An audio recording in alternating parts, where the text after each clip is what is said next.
অবশেষে কাটল নাটকীয়তা। আসন্ন টি-20 বিশ্বকাপে পাকিস্তান দলের অংশগ্রহণ নিয়ে তৈরি হওয়া দীর্ঘ জল্পনার অবসান ঘটিয়ে পিসিবিকে বিশ্বকাপে যাওয়ার অনুমতি দিল পাকিস্তান সরকার। তবে একই সাথে বিশ্ব ক্রিকেটকে কড়া এক সিদ্ধান্তও জানিয়েছে পাকিস্তান। আসন্ন বিশ্বকাপের গ্রুপ পর্বে চিরপ্রতিদ্বন্দ্বী ভারতের বিপক্ষে ম্যাচ খেলবে না শাহিন আফ্রিদিরা।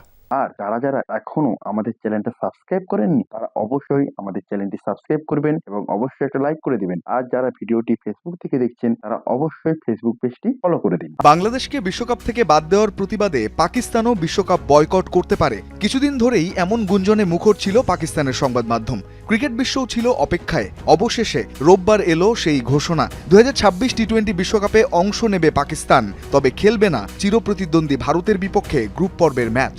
ঘটনা শুরু আইপিএল থেকে মুস্তাফিজুর রহমানকে বিতর্কিতভাবে বাদ দেওয়ার মাধ্যমে। বিসিসিআই নিরাপত্তা শঙ্কার দোহাই দিয়ে এই পেসারকে বাদ দিলে পরিস্থিতি উত্তপ্ত হতে শুরু করে। এর পাল্টা জবাবে বাংলাদেশও ভারতে গিয়ে বিশ্বকাপ খেলতে অস্বীকৃতি জানায় এবং তাদের ম্যাচগুলো শ্রীলঙ্কায় সরিয়ে নেওয়ার অনুরোধ করে।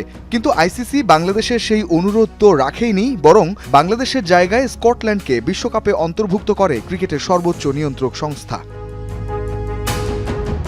আইসিসির এই একপাক্ষিক সিদ্ধান্তের বিরুদ্ধে শুরু থেকেই সোচ্চার ছিলেন পিসিবি চেয়ারম্যান মহসিন নাকভি। তিনি স্পষ্ট করে দিয়েছিলেন, বাংলাদেশকে বাদ দেওয়া একটি চরম অবিচার, আর সেই অবিচারের প্রতিবাদেই পাকিস্তান সরকার ঘোষণা করেছে পাকিস্তান বিশ্বকাপে খেললেও 15 ফেব্রুয়ারি ভারতের বিপক্ষে কোনো ম্যাচ খেলবে না তারা। পাকিস্তানের সরকারি সূত্র জানিয়েছে, জয় শাহ তার পক্ষপাতদুষ্ট সিদ্ধান্তের মাধ্যমে আন্তর্জাতিক ক্রিকেট কাউন্সিলকে কার্যত একটি ইন্ডিয়ান ক্রিকেট কাউন্সিলে পরিণত করেছেন, যা ন্যায় বিচার এবং সমতার নীতিকে ক্ষুণ্ণ করছে।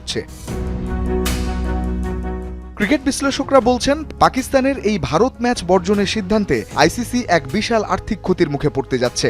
ভারত পাকিস্তান ম্যাচ না হলে ব্রডকাস্টিং আর বিজ্ঞাপন থেকে আসা কোটি কোটি ডলারের রাজস্ব হারানোর শঙ্কায় এখন ক্রিকেটের নিয়ন্ত্রক সংস্থা। সঙ্গে আইসিসিকে একটি কূটনৈতিক ক্রিকেটের বার্তাও দিয়ে রাখল পাকিস্তান।